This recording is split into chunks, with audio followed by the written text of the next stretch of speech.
Now, here's today's host, Dr. Monika Buerger.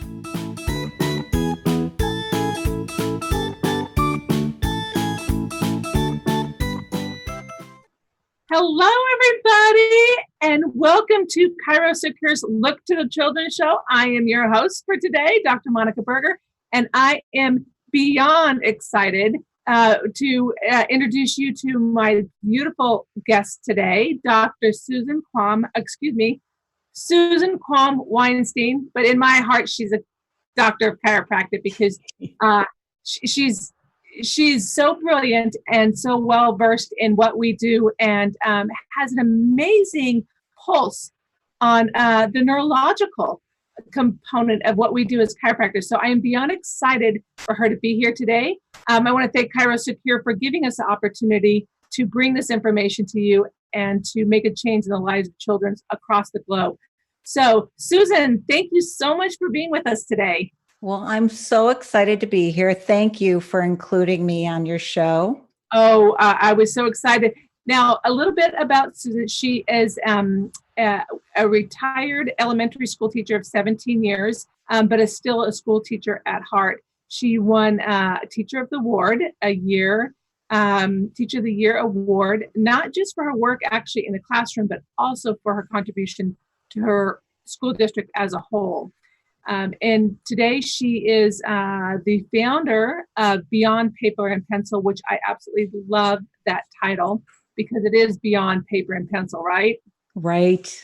And she has a great company where she produces videos, blogs, amazing content, not only to educate teachers, but parents, community members.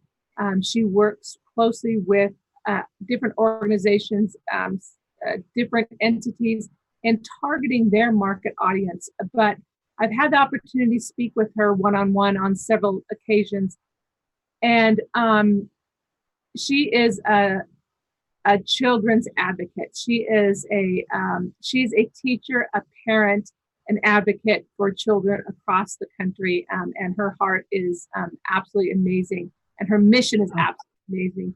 So again, thank you for taking the time to be here today. Well, thank you so much. I appreciate that. Wow.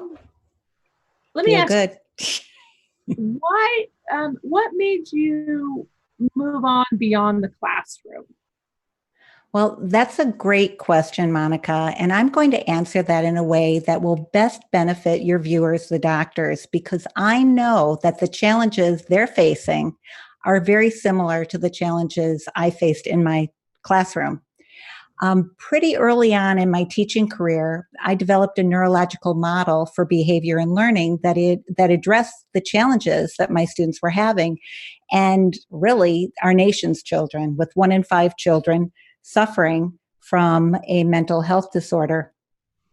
And I realized pretty much from the beginning that my children's emotions were really impacting their behavior and their learning. And emotions affect how and what a child learns. And those unchecked emotions raise the child's stress level, and a stressed brain cannot work.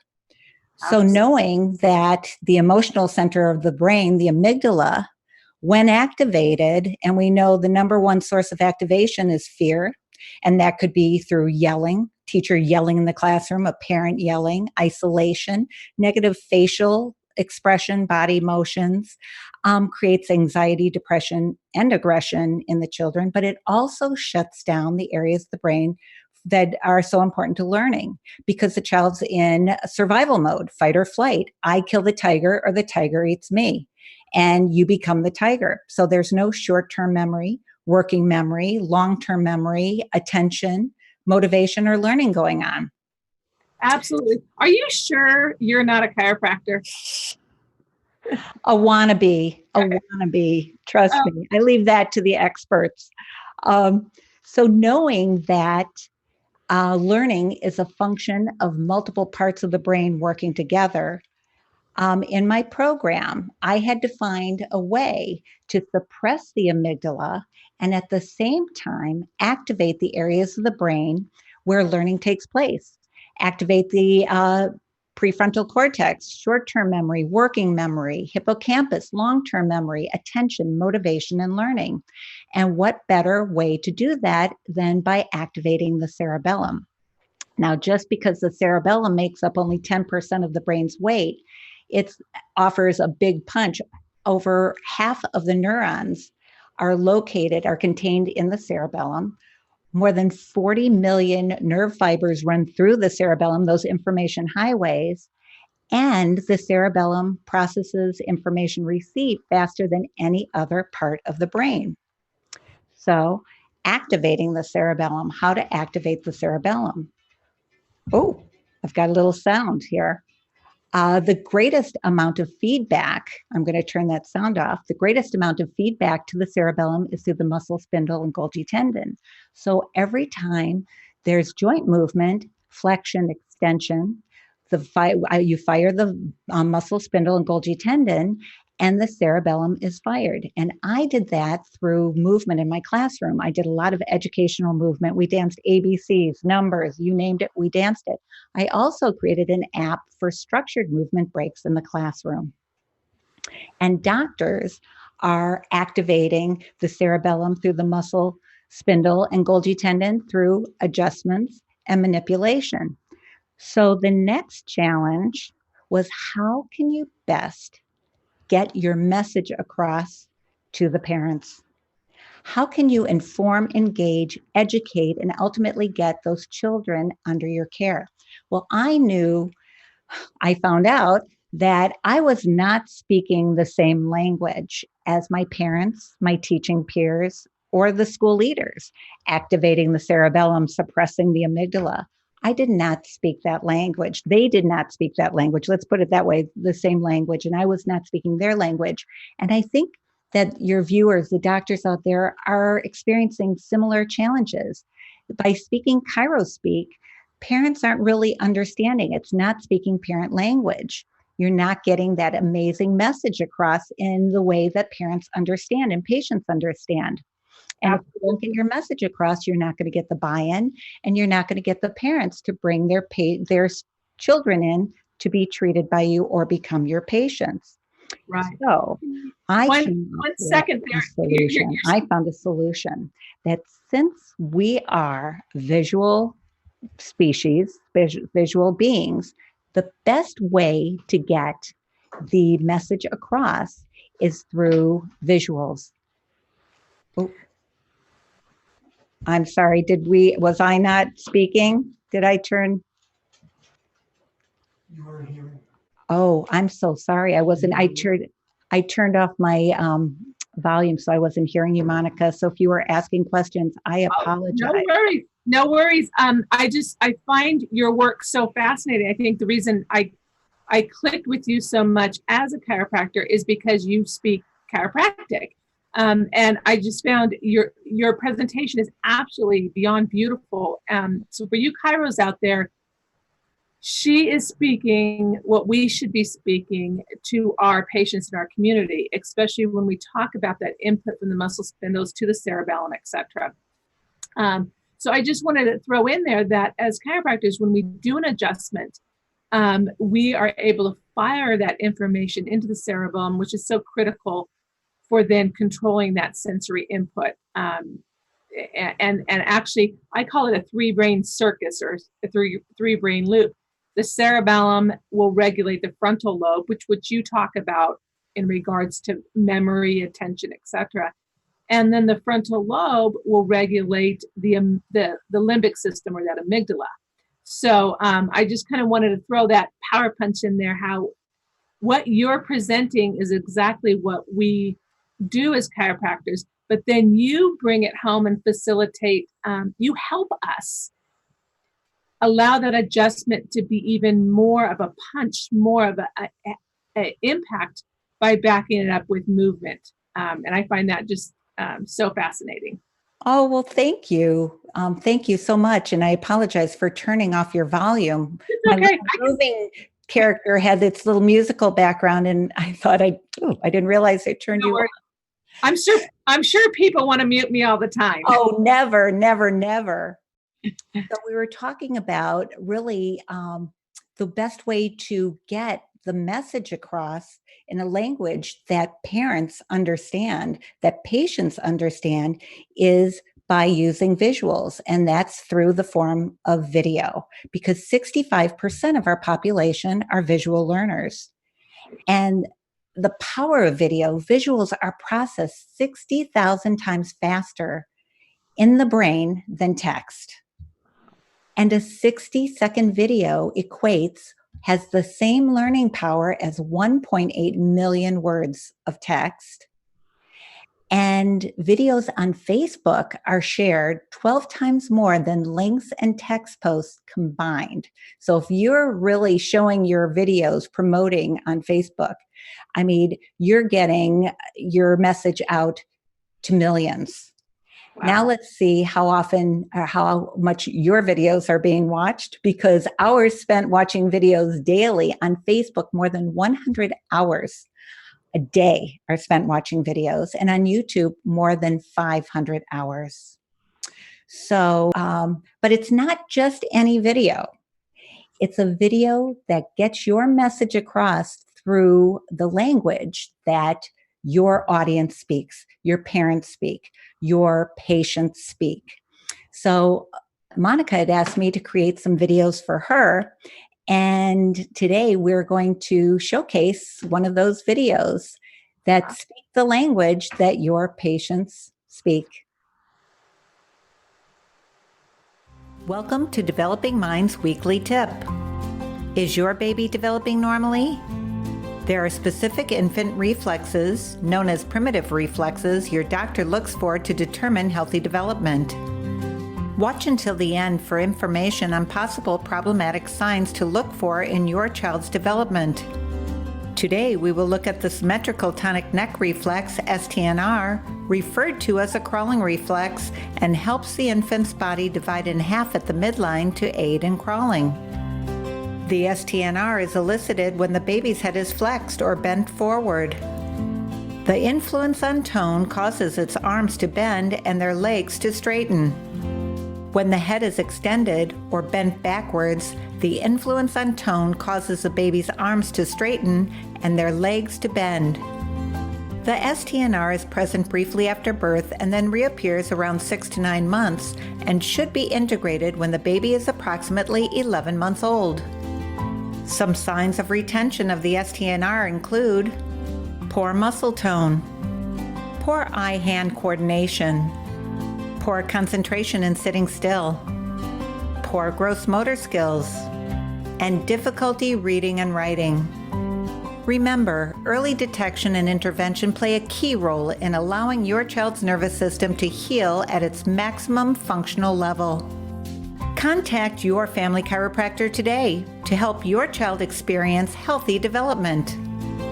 Combining optimal neurology, nutrition, exercise, chiropractic care together for ultimate neurodevelopment and well-being across all ages.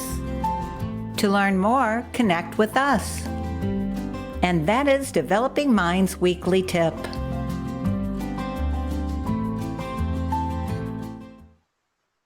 Just amazing, amazing what you do. And the way, I guess I'll have to use the pun, kind of the way you connect with your audience is quite profound. Obviously, we like the connect analogy, but beautiful, beautiful work, Susan. Well, thank you, Monika. I appreciate that. You obviously are very adept in communication, and you showed that in your work in the classroom and with parents, and actually you have a program that you do for schools. Is that correct? I do. It's in fact, some of the slides that I showed are from that. It's Beyond Paper and Pencil, and it's really showing teachers, the teaching community, and school leaders how we can positively impact how our children learn and really activate the brain. And it's been pretty successful. And I've also created an app for structured movement because we know our attention span is diminishing, and those kids need to get up and moving. They're sitting in chairs all day, and so I'm pretty excited about that. Absolutely. Did you, one of the questions I get asked from teachers in my community that I work with, is it hard to get the kiddos up out of their booties, out of the seats and doing this structured movement? It really is not. And especially if you make it a very short, it does not have to be extensive. In fact, some of the videos out there for younger children where they're getting out of their seats and moving around a lot, it's hard to get them back, get them back and engaged. But if you have a very short structured movement working, both areas, hemispheres of the brain, crossing the midline, 30 seconds. That's all it takes. 30 seconds. You can get up, do your movement next to the desk, sit back down. And that's pretty much what my app does. It's a very structured 30-second to 1-minute movement. And I tested it on teachers actually, and they were so motivated. There were no breaks. We had a full day workshop. We ended up ending an hour and a half early because they didn't want to take any breaks. They were so gung-ho and engaged. And I really think the movement had a lot to do with it. Absolutely. And they're able to absorb more of that content. Absolutely. So they don't go that kind of glazed over, brain dead look and not being able to imbibe the information. So that's phenomenal. Yes. Very, very impressive. Are there any, is there like one pearl that you could throw out to the audience? Because it's mostly chiros that are listening to this, but where they can maybe connect with a teacher, something on a teacher level that where if they have a teacher in their practice, let's say as a patient, is there one pearl that you can give them on how to maybe connect with that teacher to explain the importance here? For a chiropractor to connect with the teacher, are you saying? Yeah. If there's a teacher in their practice as a patient and they might want to express the importance of movement in the classroom, how is there a pearl you can give them as far as how to initiate that conversation or something from a teacher's perspective? I just think that the importance, just from a health importance, I mean, just not only talking about the health and oxygen of the body and the brain, but just movement, period. It's how important it is to get the children out of their seats and taking those breaks because there's no learning going on. There's no learning going on. Once that brain shuts down, there's no learning going on. And I think another is really how we affect the emotions, how the teachers affect the emotions of the brain without even knowing it. It's raising the voice or giving that, stare. It's really activating. These brains are very fragile that we're dealing with, our children. And we have to be very cautious of how we act around them. Because like I mentioned earlier, once that amygdala is activated, there's nothing going on. Yeah, absolutely. And I think that's an amazing key point that you have brought our audience in regards to teachers' social engagement with the children. In chiropractic, we talk about the social portion of the vagus nerve. And again, I know you're a chiropractor at heart. I just know you are. But we talk about that social engagement portion of the vagus nerve. And if we see that so compromised these days because of neurodevelopmental struggles to begin with. But then if they're put in this environment where they're fear-based or they don't understand those social expressions, for me, that was an incredible pearl you handed me today. Oh, well, thank you so much. I get so much from you. I'm so happy that I could share something. No, that's incredible. And you guys listening to this, I think that's something profound you can give to your teachers and your practices, or even your parents, because, right, Susan, it's not just the teachers. I mean, the parents should be well versed or taught this as well, and how to engage with their little fiddle farts, and like from a social structure, from that facial expressions. I think that's a profound take home. Thank you. And do you use this too with did you use any of these techniques or this language or this type of communication with your parents when you were in the classroom? Absolutely. I did the professional development for everything that I did in the classroom. I made sure my parents were educated. My philosophy as a teacher for 17 years, and I think it may come from the fact that I'm not a parent, so I worship the ground that parents walk in. I think it's the most challenging yet rewarding job ever. I was always a partner with my parents, and we were a family. And so anything that I did in the classroom, anything, I did professional development for my parents. So they were always aware of what was going on. Oh, bless you. That is huge. You know, in my practice, I talk about it's the 3 Ps. I tell it's the parent, the patient, and the practitioner. So I say it's a 3P ring circus kind of thing. But we are part of their family, part of their. It's a team effort, and that's very rare to hear that. I think maybe from a teacher's perspective, because these children can be very hard to parent, and they can be very hard to teach. Is that correct? You know, they find there's some children that find that extra special place in your heart. Like sometimes you really have to carve that place in, because, you know, they're acting out for a reason, Mm-hmm. you know, and you just have to be able to figure out, kind of tease out what that reason is. But basically, they all need to be loved. They all need to be acknowledged. They all need to be just cherished. That's my love. They fill my heart. Children do. Absolutely. And you can tell. I mean, like I said, I've had private conversations with Susan, and she is a mother advocate for children to her core. And I think you hit the nail on the head. I say that a person, especially a child's neuroexpression, the way they're behaving in their environment, is a window into their neurological integrity. And if you understand that, like you said, they're not acting out because they want to act out. They're acting out because they're trying to tell you where their struggles are from a brain-based perspective. And you have been so savvy in regards to being able to peg that from an academic level and translate that into language and videos and incredible learning opportunities for teachers and parents. Not everybody can do that. And you've really become very successful in my eyes being able to translate that information. So thank you.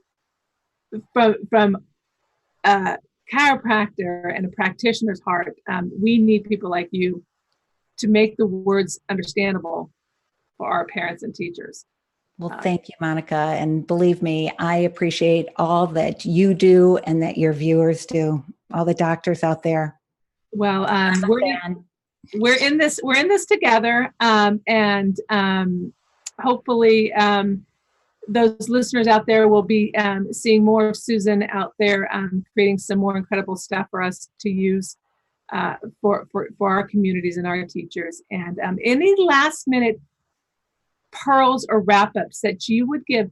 What about the DC out there, the chiropractor that needs a little inspiration in regards to is there help for the children in the future for academic wise?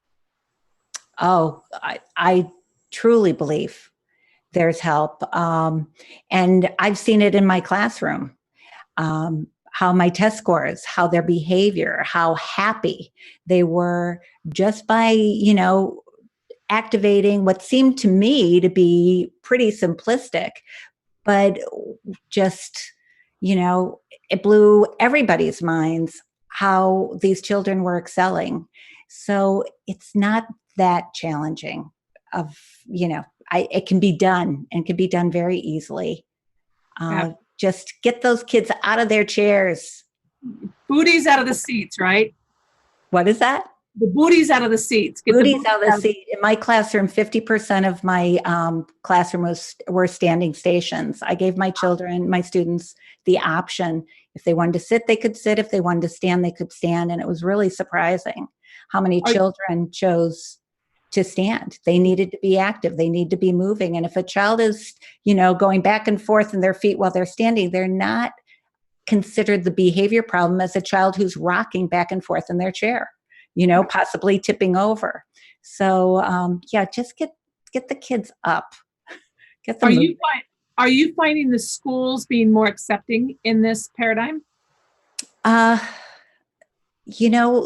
think some schools are. I think that a lot of schools are looking at budgets, but there are creative ways around it. I mean, I bought bed risers from Amazon, boxes 24, and I propped my tables and desks on top of risers. I made sure they were secure, but they were the height that children needed, that they could work, have standing stations. So you don't have to buy a $2,000 desk, which some of the standing desks are very expensive, very costly. Right. But you know what? There are creative ways around it. It doesn't have to be 100% of the classroom. Start with one or two desks and, work from there. Right. Awesome information. Well, I want to thank you again for joining us. I know you have an incredibly busy schedule, but the information I thought was invaluable, and your contribution to the children is absolutely invaluable. So thank you so much for being part of our mission to get out there and change lives and change the future for these little fiddle farts. Thank you, Monika, for all you do. It's a team effort, right? It is. Go team. That's right. Go team. And thank you all for joining us. Make sure that you join Dr. Eric Galafke on the first Thursday of September. He's on the first Thursday with the Look to the Children show. And again, thank you so much to ChiroSecure for making this show possible for us to get this information out and to really change the tide on what we're seeing. 1 in 5 children with a mental health disorder in this country is not okay. 1 in 5 children with a sensory processing disorder or neurodevelopmental disorder is not okay. Right. So join us here the first Thursday, the third Thursday of every month, and get some incredible information so that we can get out there and further change the tide. Thanks again. We'll see you next month.